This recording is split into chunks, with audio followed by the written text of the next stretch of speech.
Hello mga Marikoy, welcome sa aming mini vlog. For today's video, ito nga ang bata at tulog na.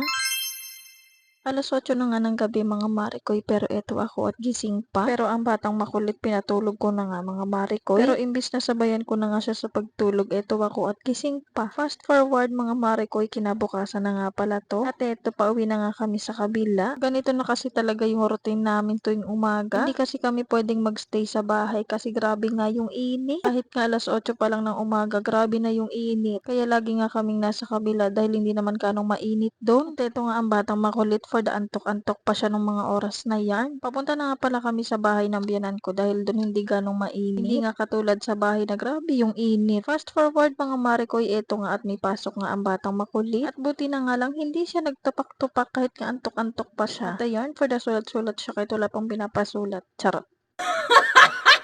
Nagabihan nga pala to mga Marikoy at naisipan naming mag-ina pumunta dito sa shop. Hindi pa nga kami nagtatagal dito pero ito at nakatulog nga ang batang makulit. Hindi kasi siya nakatulog ng tanghali dahil nga may pasok siya noon. Hindi ko na rin siya pinutulog ng hapon baka kasi wala na siyang itulog sa gabi. Kaso ito nga ang nangyari pagdating namin dito sa shop. Ayan, maya-maya tulog. Nung una nga akala ko nagbibiro lang siya na antok siya pero ito at nakatulog nga siya agad-agad. O diba, antok na antok talaga siya kasi ayan nakanganga pa. At medyo nakadilat pa yung isa niyang mata, yung isa nakapikit. Bago nga pala kami magpunta dito mga Marikoy, naligo nga pala muna ako. Dahil init na yung pagkatao ko. Ala, OA.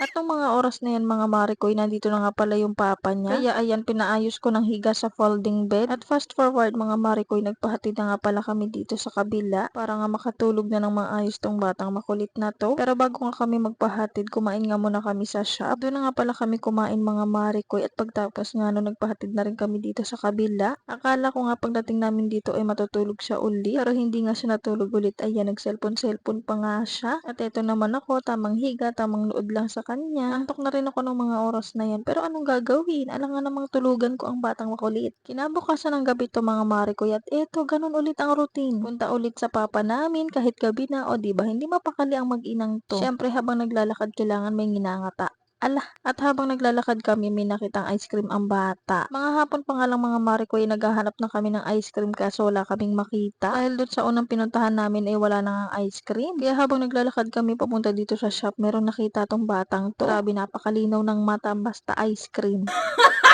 Hindi ko nga napansin mga Marikoy na sa tawid pala ay meron nagtitinda ng ice cream. Siya nga lang nagturo sa akin na meron ngang ice cream doon sa may tawid. Kaya ayun no, choice, binilhan ko na lang talaga siya ng cravings niya. Kinabukasan mga Marikoy, eto na nga at magtitimpla ko ng aking kape. Iba na nga pala yung iniinom kong kape dahil yung huli kong inom ng Greatest White Bee, sinikmura ang Marinyo. Kaya ito, yung black coffee na nga lang yung iniinom ko. Sign na siguro yun na tumigil nga muna ako sa pag-inom ng Greatest Twice. Grabe, paborito ko pa namang kape yun. Kaso ayun, sinisikmura na nga ako. Dito nga muna tayo sa black coffee dahil ito okay naman siya sa akin. Siyempre kapag may kape, may tinapay. Meron pa kami natirang palaman kaya ito ilalagay ko nga siya sa tinapay. Siyempre kung ako kakain, siyempre ang batang makulit dapat may kakainin din. Hindi pwedeng wala yan mga Marikoy dahil mayat maya yan, mama, gutom ako. Manang-mana talaga sa pinagmanahan. At maya-maya nga mga Marikoy, eto nga at natahimik na nga ang bata dahil naglalaro na nga siya netong nilalaro niya. Ewan ko ano yan. Noong mga oras na to mga Marikoy, kakatapos ko lang siya paliguan. At iipitan ko na nga siya pero hindi ko natapos. Dahil habang iniipitan ko nga siya, inaantok na siya. At maya-maya, eto tulog. O diba, hindi natapos yung ipit niya. Yung kabilang side tapos pero yung kabila hindi. Hindi ko na nga pala muna tinapos mga Marikoy at pinatulog ko nga pala muna siya.